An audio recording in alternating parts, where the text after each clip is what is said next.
Chapter 11. It was baking hot in the square when we came out after lunch with our bags and the road case to go to Burgett. People were on top of the bus and others were climbing up a ladder. Bill went up and Robert sat beside Bill to save a place for me, and I went back into the hotel to get a couple of bottles of wine to take with us. When I came out, the bus was crowded. Men and women were sitting on all the baggage and boxes on top, and the women all had their fans going in the sun. It certainly was hot. Robert climbed down and I fitted into the place he had saved on the one wooden seat that ran across the top. Robert Kahn stood in the shade of the arcade waiting for us start. A Basque with a big leather wine bag in his lap lay across the top of the bus in front of our seat, leaning back against our legs. He offered the wineskin to Bill and to me, and when I tipped it up to drink, he imitated the sound of a klaxon motor horn so well and so suddenly that I spilled some of the wine, and everybody laughed. He apologized and made me take another drink. He made the klaxon again a little later, and it fooled me the second time. He was very good at it. The Basques liked it. The man next to Bill was talking to him in Spanish, and Bill was not getting it, so he offered the man one of the bottles of wine. The man waved it away. He said it was too hot and he had drunk too much at lunch. When Bill offered the bottle the second time, he took a long drink, and then the bottle went all over that part of the bus. Everyone took a drink very politely, and then they made us cork it up and put it away. They all wanted us to drink from their leather wine bottles. They were peasants going up into the hills. Finally, after a couple more false klaxons, the bus started, and Robert Kahn waved goodbye to us, and all the Basques waved goodbye to him. As soon as we started out on the road outside of town, it was cool. It felt nice riding high up and close under the trees. The bus went quite fast and made a good breeze, and as we went out along the road with the dust powdering the trees and down the hill, we had a fine view, back through the trees of the town rising up from the bluff above the river. The Basque lying against my knees pointed out the view with the neck of the wine bottle, and winked at us. He nodded his head. "Pretty nice, eh?" "These Basques are swell people," Bill said. The Basque lying against my legs was tanned the color of saddle leather. He wore a black smock like all the rest. There were wrinkles in his tanned neck. He turned around and offered his wine bag to Bill. Bill handed him one of our bottles. The Basque wagged a forefinger at him and handled the bottle back, slapping in the cork with the palm of his hand. He shoved the wine bag up. "Arriba, arriba," he said. "Lift it up." Bill raised the wine skin and let the stream of wine spurt out and into his mouth. His head tipped back. When he stopped drinking and tipped the leather bottle down, a few drops ran down his chin. "No, no," several Basques said. "Not like that." One snatched the bottle away from the owner, who was himself about to give a demonstration. He was a young fellow, and he held the wine bottle at full arm's length and raised it high up, squeezing the leather bag with his hand so the stream of wine hissed into his mouth.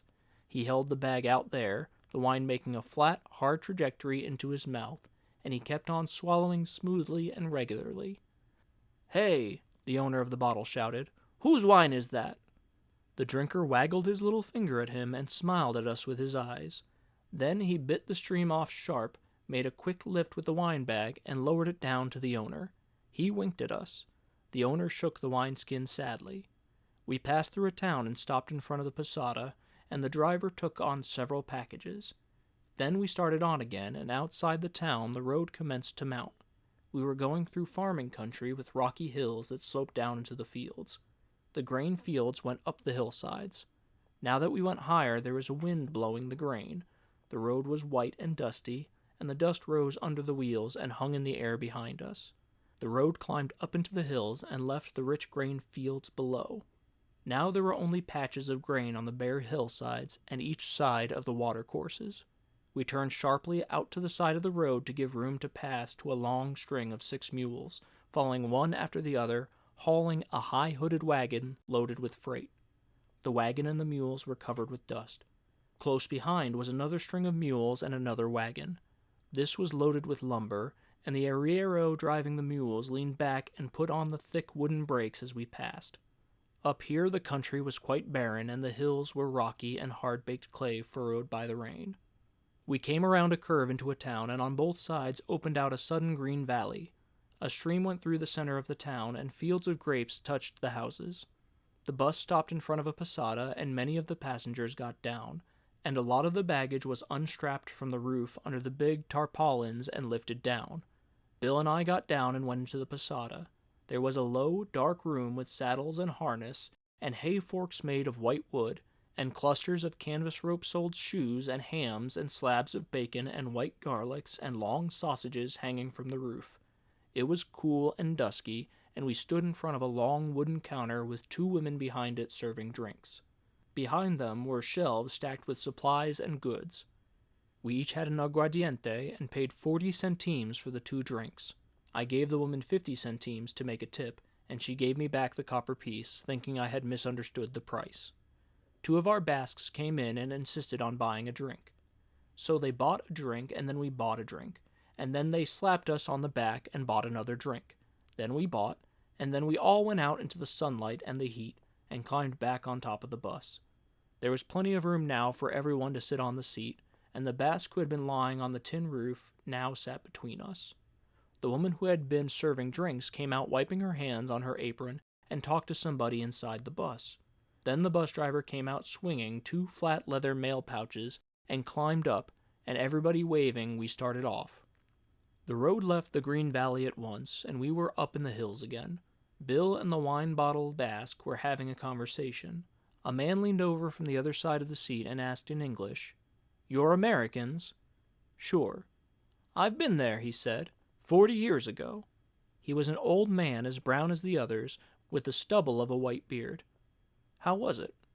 "What'd you say?" "How was America?" "Oh, I was in California. It was fine."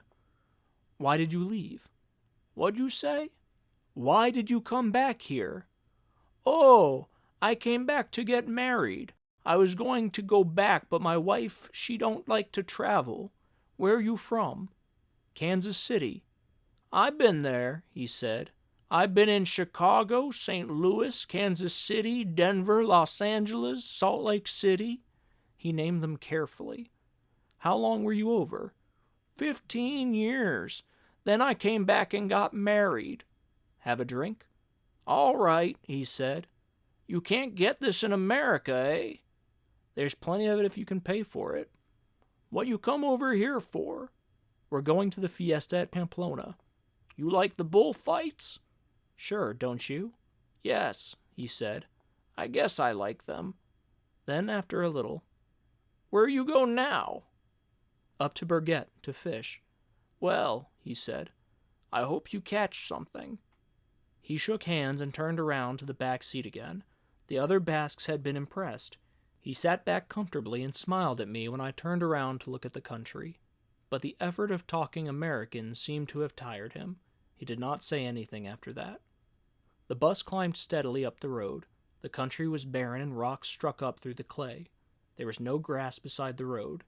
Looking back, we could see the country spread out below. Far back the fields were squares of green and brown on the hillsides. Making the horizon were the brown mountains. They were strangely shaped. As we climbed higher, the horizon kept changing. As the bus ground slowly up the road, we could see other mountains coming up in the south. Then the road came over the crest, flattened out, and went into a forest. It was a forest of cork oaks, and the sun came through the trees in patches, and there were cattle grazing back in the trees. We went through the forest, and the road came out and turned along a rise of land, and out ahead of us was a rolling green plain, with dark mountains behind it. These were not like the brown, heat-baked mountains we had left behind. These were wooded, and there were clouds coming down from them. The green plain stretched off. It was cut off by fences, and the white of the road showed through the trunks of a double line of trees that crossed the plain toward the north. As we came to the edge of the rise, we saw the red roofs and white houses of Burgett ahead strung out on the plain, and away off on the shoulder of the first dark mountain was the gray, metal-sheathed roof of the monastery of Roncesvalles. "There's Roncesvalles," I said. "Where?" "Way off there where the mountain starts." "It's cold up here," Bill said. "It's high," I said. "It must be 1,200 meters." "It's awful cold," Bill said. The bus leveled down onto the straight line of road that ran into Burgett. We passed a crossroads and crossed a bridge over a stream. The houses of Burgett were along both sides of the road. There were no side streets. We passed the church and the schoolyard, and the bus stopped. We got down, and the driver handed down our bags and the rod case. A carabiner in his cocked hat and yellow leather cross straps came up. "What's in there?" He pointed to the rod case. I opened it and showed him. He asked to see our fishing permits, and I got them out. He looked at the date and waved us on. "Is that all right?" I asked. "Yes, of course." We went up the street, past the whitewashed stone houses, families sitting in their doorways watching us, to the inn. The fat woman who ran the inn came out from the kitchen and shook hands with us. She took off her spectacles, wiped them, and put them on again. It was cold in the inn, and the wind was starting to blow outside. The woman sent a girl upstairs to us to show the room. There were 2 beds, a washstand, a clothes chest, and a big framed steel engraving of Nuestra Senora de Roncesvalles. The wind was blowing against the shutters. The room was on the north side of the inn. We washed, put on sweaters, and came downstairs into the dining room. It had a stone floor, low ceiling, and was oak-paneled. The shutters were up, and it was so cold you could see your breath. "My God," said Bill, "it can't be this cold tomorrow. I'm not going to wade a stream in this weather." There was an upright piano in the far corner of the room beyond the wooden tables, and Bill went over and started to play. "I gotta keep warm," he said. I went out to find the woman and asked her how much the room and board was. She put her hands under her apron and looked away from me. 12 pesetas. Why, we only paid that in Pamplona." She did not say anything, just took off her glasses and wiped them on her apron. "That's too much," I said. "We didn't pay more than that at a big hotel." "We've put in a bathroom." "Haven't you got anything cheaper?" "Not in the summer. Now is the big season." We were the only people in the inn. Well, I thought, it's only a few days. "Is the wine included?" "Oh, yes." "Well," I said, "it's all right." I went back to Bill. He blew his breath at me to show how cold it was, and went on playing. I sat at one of the tables and looked at the pictures on the wall. There was 1 panel of rabbits, dead, 1 of pheasants, also dead, and 1 panel of dead ducks. The panels were all dark and smoky looking. There was a cupboard full of liquor bottles. I looked at them all. Bill was still playing. "How about a hot rum punch?" he said. "This isn't going to keep me warm permanently." I went out and told the woman what a rum punch was and how to make it. In a few minutes a girl brought a stone pitcher, steaming, into the room. Bill came over from the piano, and we drank the hot punch and listened to the wind. "There isn't too much rum in that." I went over to the cupboard and brought the rum bottle and poured a half-tumblerful into the pitcher. "Direct action," said Bill. "It beats legislation." The girl came in and laid the table for supper. "It blows like hell up here," Bill said.